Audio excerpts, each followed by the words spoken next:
So if you understand the church in this manner, as the body of Christ, what is the greatest danger of the church?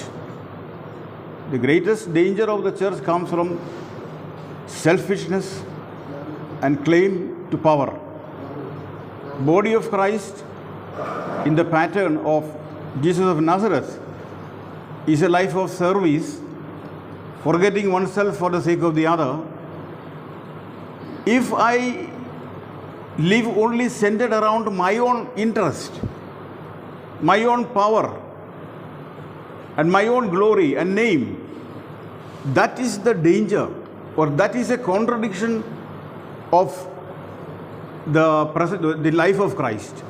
And the greatest danger that we can feel, we experience in the church is precisely this self-centeredness and hunger for power. Power is usually of the present understanding of oppressing others or loading it over others, as Jesus said. That power is power of oppression, and that goes against the idea of service and leadership in the church.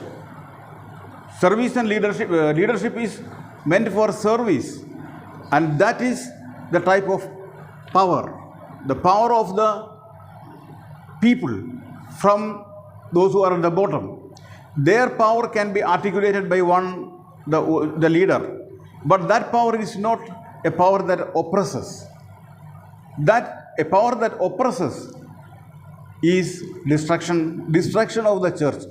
It's amount to destruction of the church. When the community provides an experience of helping hand to one person, or helps a person to have a roof over his head, then the Christ experience is being realized in history.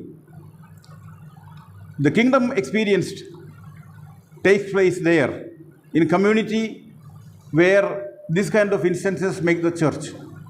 Or for example, in a developed situation where charity has to take the structural form, or love has to take societally structural form, and to take also political shape.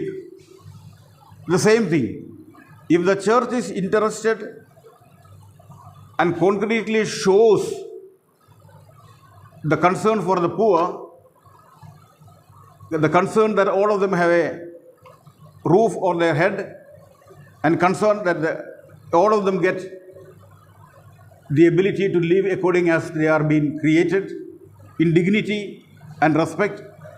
When the church shows interest in that, then the experience of Christ is being made real in the historical plane. So there, for example, today, you know about Stan Lursamy, who is jailed by the government under UAPA.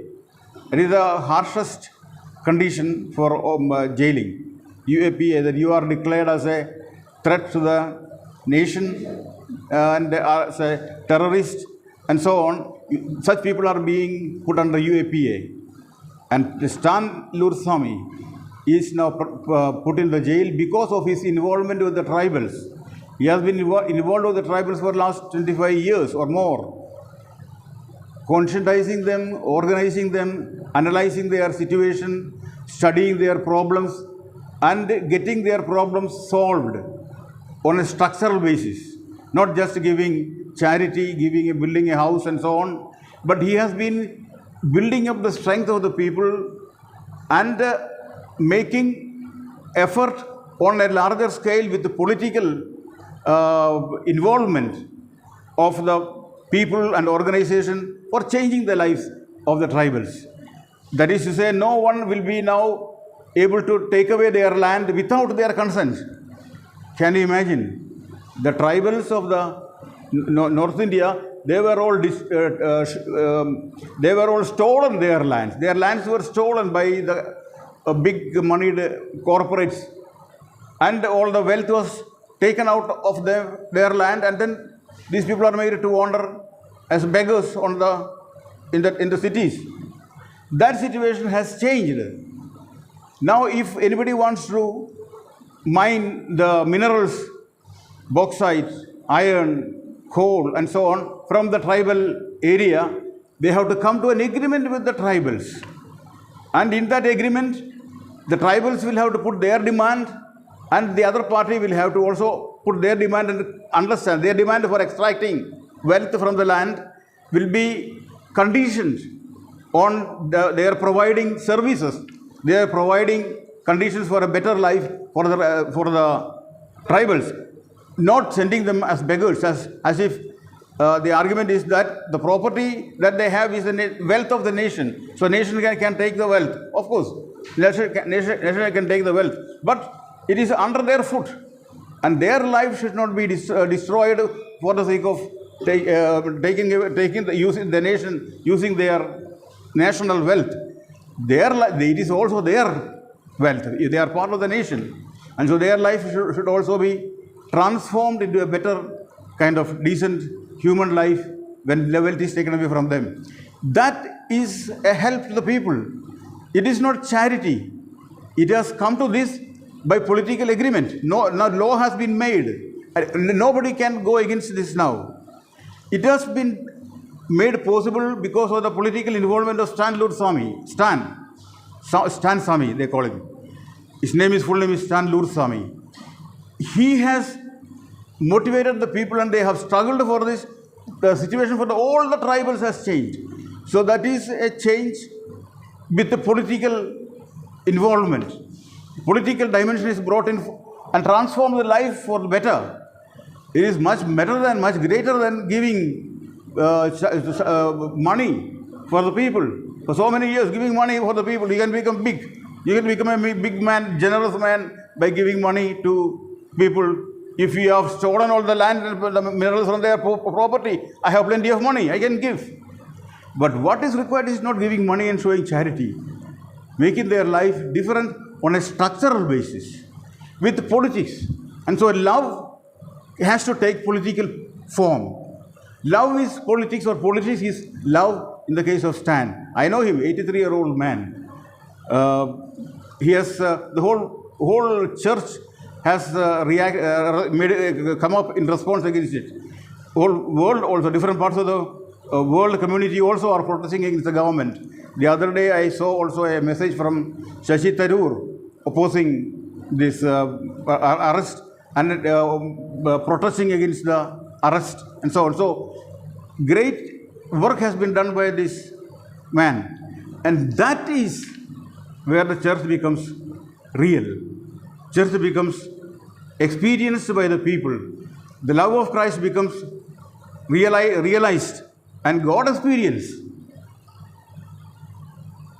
It is God experience for the people when they understand their life transformed because of the work of Stan. Community experience. It is not one man's God experience, it is a community God experience. The God experience is to be understood, and we should promote God experience for the community in this sense. And that is the way of the God experience of the Jews, of the Bible.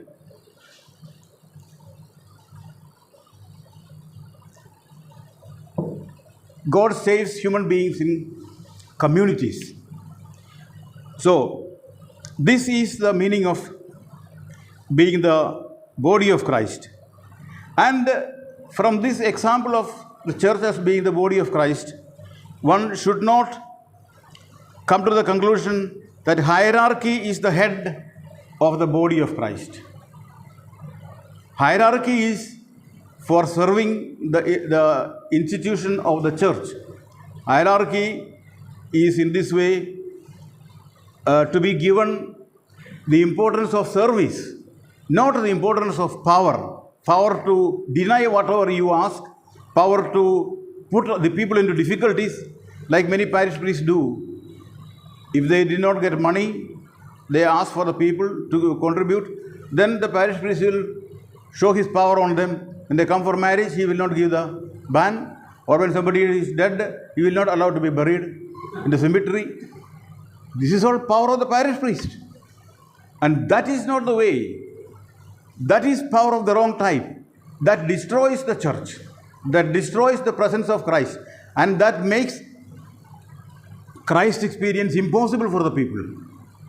On the contrary, like the case of Stan Lursamy is an example where Christ's experience is realized by the people. God experience is realized by the people in the form of a community experience where life is enhanced, where their slavery is changed into a kind of liberation.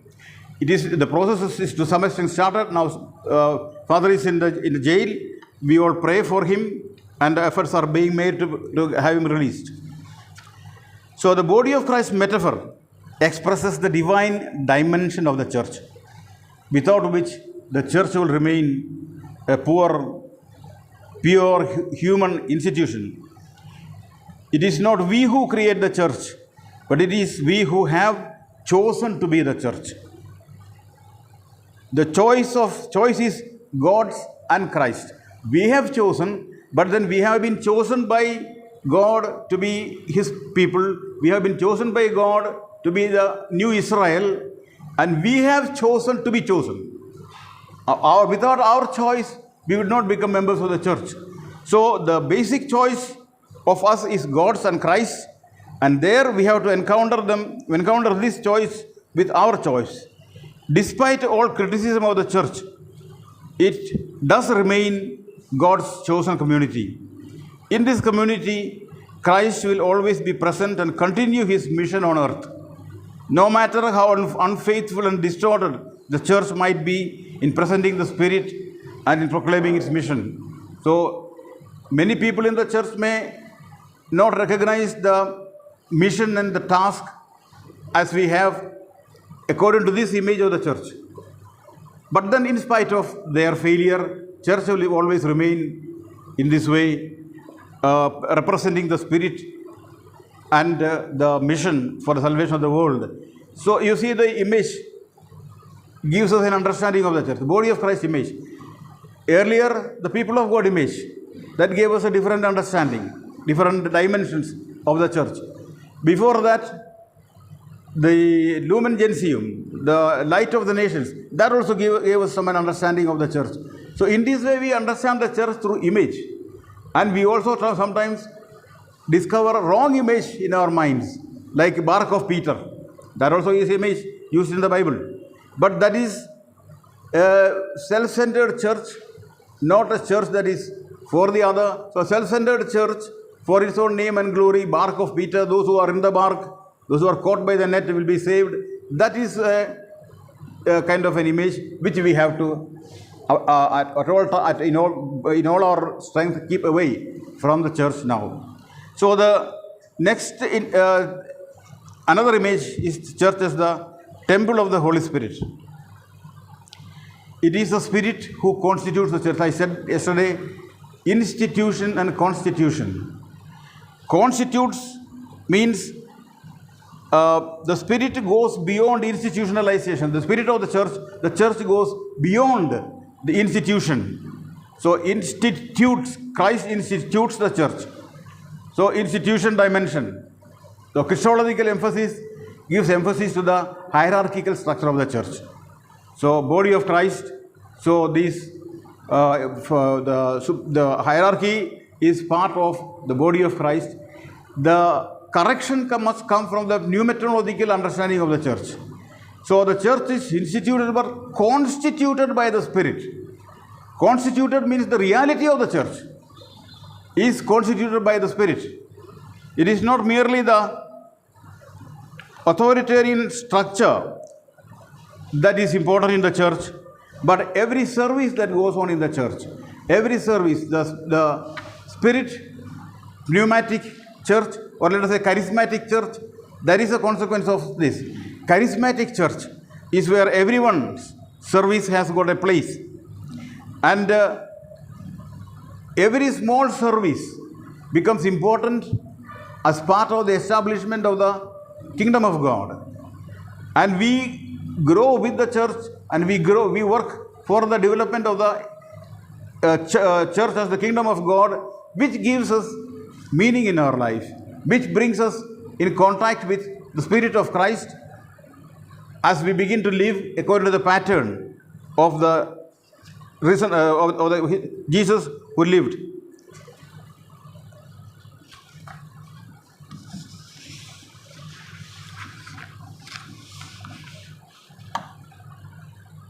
So, we are all spirit bearers.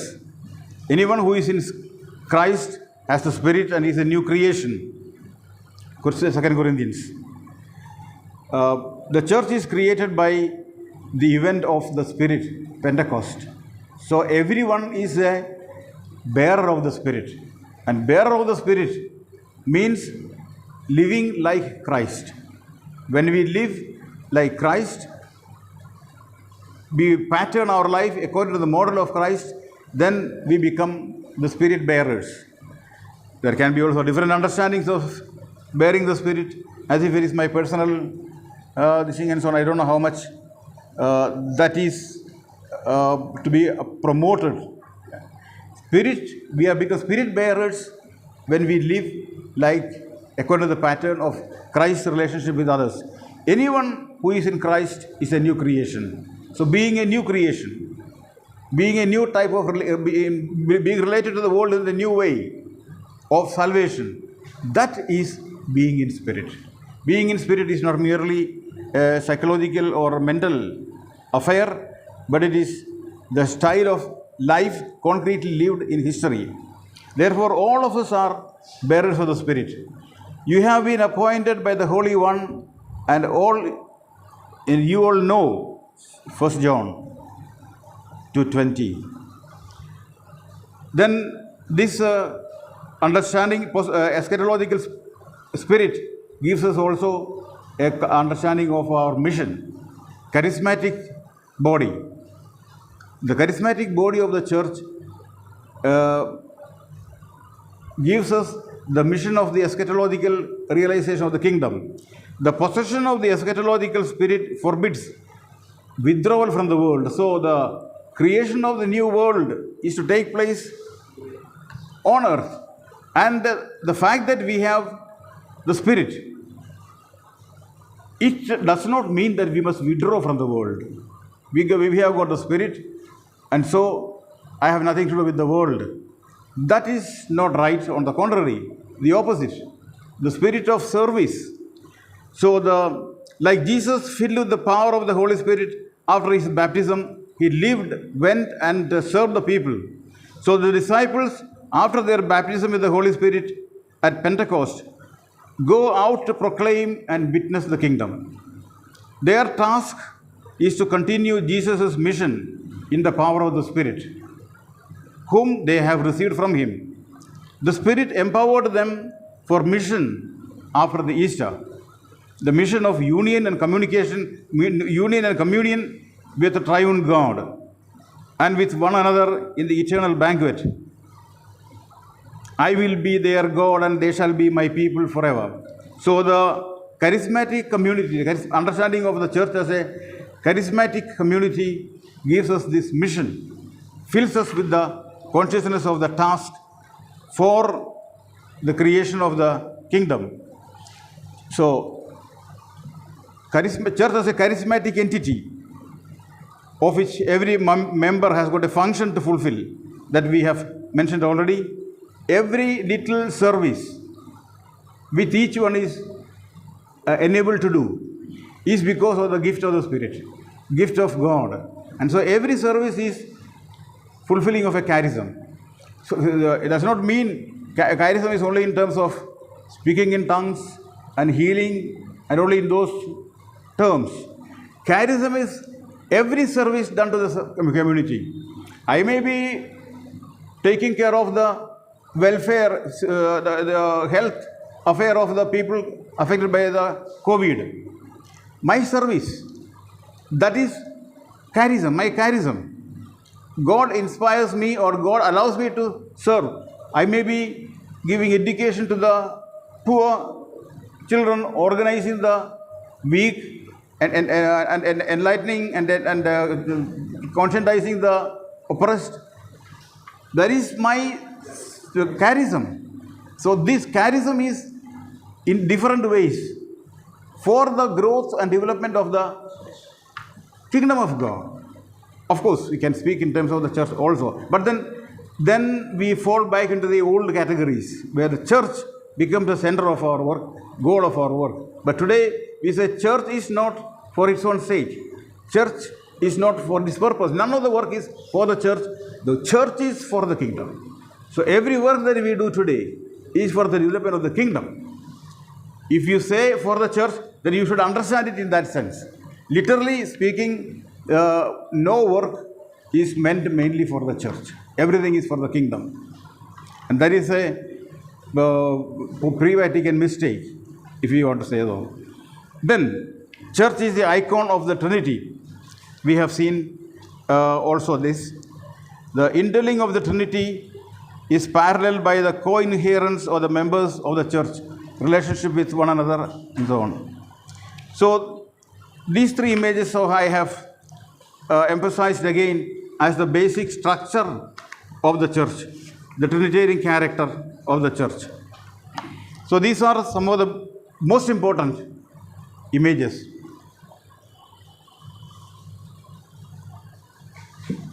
Which help us understand the basic nature of the church. Then there is church as community of disciples. The emphasis here is on following the Lord rather than following the church. That makes a little difference. On being constantly on the road than having already reached the goal. Some people feel that I want to become Christian, and when they have become Christians, they feel they have reached the goal. By becoming part of the church, we have not reached the goal. We are on the road. Church is pilgrim people. So, the church as community of disciples also is a group of people on the road.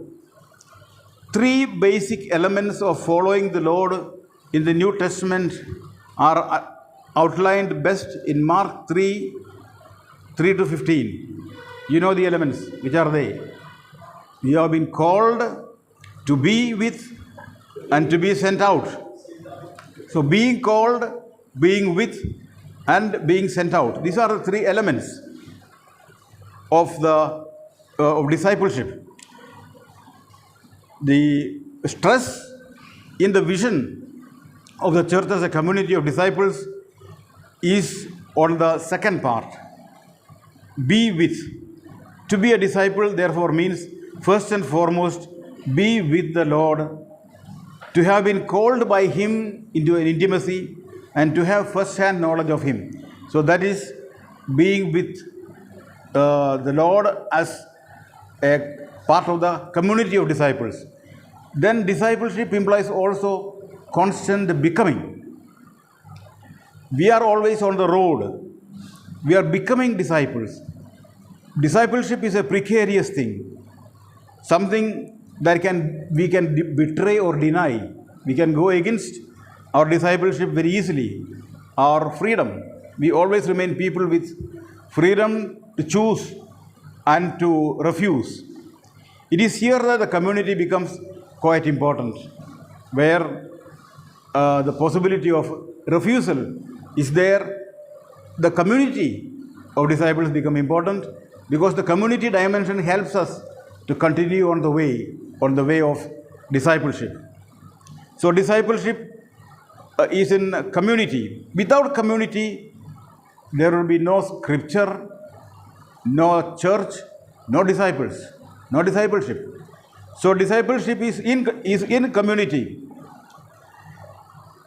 We know about Jesus because of the early communities have preserved the memory of Jesus. And we are in continuous touch where the tradition has been handed over further and further down to our generation through tradition and through the Bible and through the magisterial teaching, because therefore the community is necessary for discipleship. And also, as we have seen, if you remember in our faith class in the first year,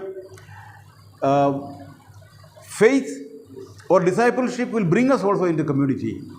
We talk the same language, we talk the same issues with the disciples, so which a disciple will understand. A non-disciple may not understand.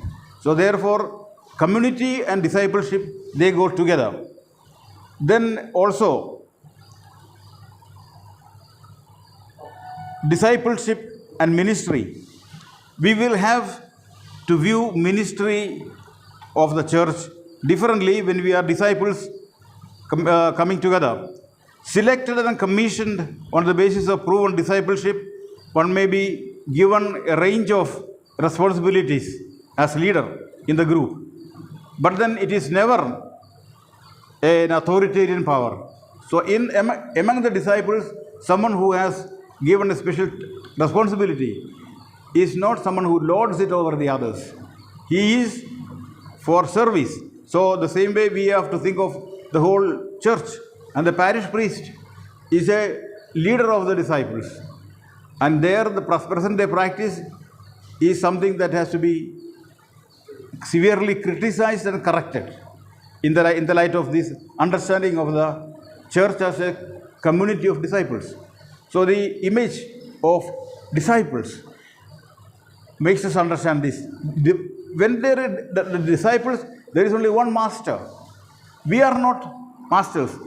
We become priests. We don't become masters. We become the servant of the people so that they may be working as God's servant in their historical life. And not only that, we now as clerics take up whole authority and responsibility on ourselves. That is not very correct. Not only that, it has got its drawback, as I told you the other day. Clericalism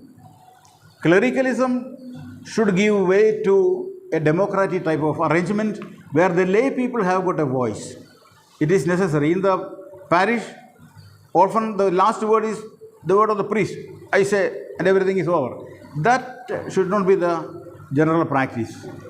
Now we have got that practice because we have come, or most of us who have come to become parish priests, do not have an understanding of the church in this way. They understand church as the power of salvation for others, and so I have power, I use the power, and the parish priest is a leader. What leadership is, that without thinking about the real meaning of leadership, they behave. So if you understand, if you learn your theology, your life will be different. The type of the church that you will be leading also will be having different dimensions and will be more dynamic, filled with the Spirit.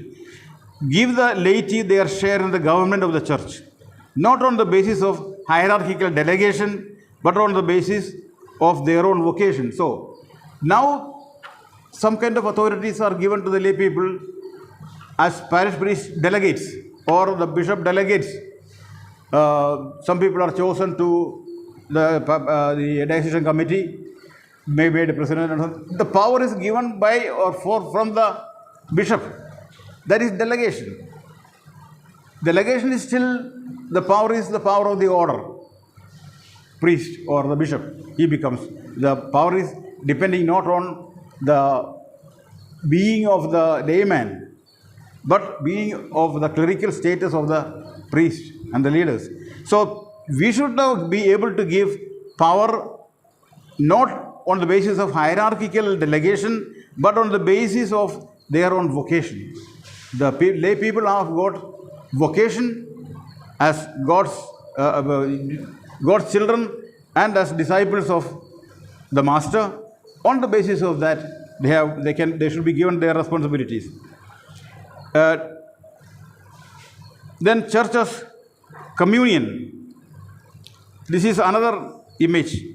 Ecclesiology of communion is sometimes understood as a great achievement of Vatican II. The primary meaning of communion in the Council's documents refers to the intimate relationship of the faithful with the triune God. The Christian community is regarded as the anticipation of God's ultimate plan with humanity and the whole of creation, in union with in union and communion with the triune God. So God's plan of creation and God's whole intention for the world can be summarized in terms of God's nature. God's nature as three and one.